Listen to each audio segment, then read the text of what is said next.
கொண்டாட்டம்னா இதான் கூலி கொண்டாட்டம் அப்படின்னு சொல்லலாம். எங்க தலைவர் படம் மாஸ் மாஸ் பக்கா மாஸ் இருக்கும். எங்க தலைவர் வந்து ஒரு ஸ்டைலும் ஒரு இதுவும் வந்து ஒரு வேற வேற திரிசா இருக்கும். இன்னும் மாசா இருந்துச்சு. எல்லாருக்கும் ஒரு பூஸ்ட் மாதிரி இருந்தது. நாங்க பூஸ்ட வந்து லைட்டா சாம்பிள் தான் பாத்திருக்கோம். அந்த 777 கூலின்றத வந்து இந்த படத்துல அவர் கூப்பிட்டுருக்காரு. அது வந்து எங்களுக்கு ரொம்ப ரொம்ப பிடிச்சது. எனக்கு வந்து அதை திருப்பி ரிமைண்டர் பண்ற மாதிரியே எனக்கு ஒரு ஃபீல் ஆச்சு. ஏன்னா அந்த 777 யாருக்குமே அது செட் ஆகாது, எங்க தலைவருக்கு மட்டும்தான் செட் ஆகும். இந்த படம் வந்து எங்களுக்காக எடுத்த படம். முழுக்க நாகார்ஜுனா எப்பவுமே பாத்தீங்கன்னா ஒரு மாதிரி குழந்தை மாதிரி, அவர் வந்து அப்ப இந்த படம் எல்லாம் பாத்தீங்கன்னா ரொம்ப நல்லா இருக்கும். சுட்டி குழந்தை அதெல்லாம் நாங்க ரொம்ப பார்ப்போம். ஆனா இப்ப கூலிக்கு வந்து அவர் வில்லனா இருக்கிறாரு. இதான் ஃபர்ஸ்ட் டைம் அவரை வில்லனா பாக்குறது. தலைவர் படம் வேற மாதிரி பட்டை கிளப்புது. சூப்பர் படம்னா. இதுல என்ன ஒரு விசேஷம்னாக்கா, அண்ணாமலை படம் ரிலீஸ் ஆகும்போது நான் வேலூர்ல பாத்திருக்கேன். அப்ப நான் காலேஜ் ஸ்டூடெண்ட். அப்போ அந்த படத்துக்கு நானும் போயிருக்கேன், எங்க அப்பா வந்திருக்காரு.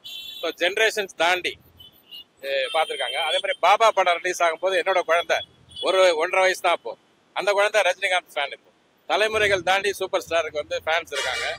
இந்த ஃபெஸ்டிவல் வந்து நம்ம பொங்கல் தீபாவளி மாதிரி எடுத்துக்கணும். ரஜினிகாந்த் படம்னாலே அப்படிதான். அதை பாருங்க. ரெண்டாவது லோகேஷ் கனகராஜ் அவர் தான் பண்ணியிருக்காரு. சூப்பர் ஸ்டாரோட 74வது வயசுல இந்த அளவுக்கு ஒரு பெர்ஃபார்மன்ஸ் பண்றது வந்து சம்திங் கிரேட்.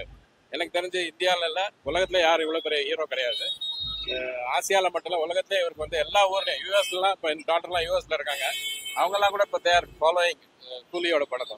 ஸோ டெஃபினட்டா இது வந்து கொண்டாட்டம் தான், ஃபெஸ்டிவல் தான். அப்படிதான் வச்சுக்கணும். நம்ம கூலி கொண்டாட்டம்னு சொல்லலாம். இது அது வேற மாதிரி. நான் அவரை பத்தி சொல்ல தமிழ்நாடுக்கே தெரியும். தமிழ்நாடுல இந்தியாவிலே பாதி தெரியும், தென்னிந்தியா ஃபுல்லா தெரியும்னா அவரை பத்தி நம்ம சொல்லணும்னா அவர் இதே ரேஞ்சே வேற மாதிரிண்ணா. நம்ம லோகேஷ் கனகராஜ்னா சொல்லவே வேண்டியதில்லை. அவர் படம்னா கலக்கட்டும், அது மியூசிக்னா அவர் அது வேற மாதிரிண்ணா. அது சொல்ல வேண்டியதில்லை. நமக்கு அவரு நாகார்ஜுன இந்த மாதிரி நினைப்பாருன்னு நாங்க நினைச்சே பார்க்கல.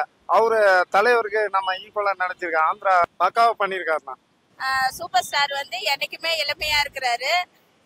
அவர் படம் பார்க்க இன்னும் புது படம் வர வர எங்களுக்கு வந்து ரொம்ப சந்தோஷமா இருக்கு. அப்புறம் வித்தியாசமா நிறைய கேரக்டர்ஸ் எல்லாம் வந்து எதிர்பார்க்காம வித்தியாசமா ரோல் எல்லாம் பண்ணிருக்காங்க. நல்லா என்ஜாய் பண்ணோம்.